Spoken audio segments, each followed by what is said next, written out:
John 7:49. Sed turba haec, quae non novit legem, maledicti sunt. But this crowd, which does not know the law, are cursed. Well, this is a pretty strong condemnatory verdict from the Pharisees on the opinion of the common people, the turba, who are reacting with such amazement to Jesus, including their own guards whom they've sent to seize him so he can be questioned. First thing we want to notice that might confuse you is that haec, what we might call the nearer demonstrative, this here thing, follows rather than precedes the noun it modifies. And you might not be used to seeing that yet. It is something that occurs quite commonly in Latin of all periods. It's totally acceptable. It's just maybe a shade less common than seeing these demonstratives before the noun that they modify. But there's nothing in it to worry you. It's just one way of speaking. But this crowd of people, and then here we're going to further define or explain it with a relative clause. This crowd which, and notice carefully, that quae matches haec here, feminine singular, and it doesn't take its case necessarily from haec, which of course refers back to turba. In this case, they are in the same case, which is the nominative case, but they need not be. For instance, if we wanted to say this crowd, which or whom we arrested, we would need an accusative case relative pronoun starting this clause, right? So the case is determined by what the relative pronoun is doing within the confines of its own clause, so be careful to remember that.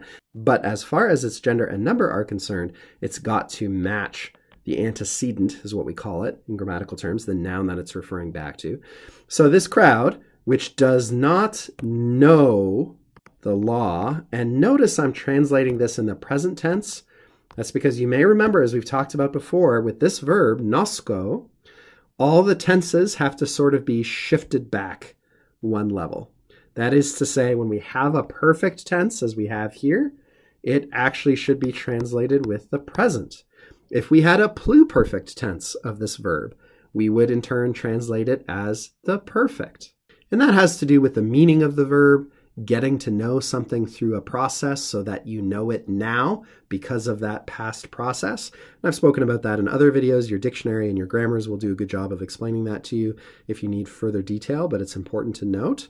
So this crowd, which does not know the law, they are cursed, maledicti, literally. Now you might say here, hold on, cry foul. Sunt, isn't that a plural form? Of course it is, but isn't it describing a singular subject? Turba is a singular noun, right?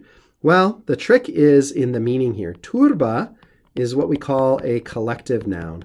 That is, grammatically speaking, of course, it's a singular noun, but it's representing a plural entity. You can't have a crowd of one, right? The very word itself implies a multiplicity of persons.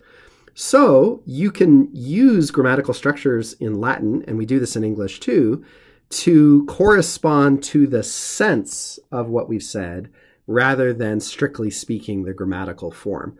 We all know that a turba means lots of people, so no native speaker of Latin or native writer or reader would read maledicti sunt and be confused and say, well, wait a second, didn't we have a singular subject? Because they would understand quite naturally and unconsciously, yeah, a turba is a lot of people, so to see maledicti sunt is not at all disturbing.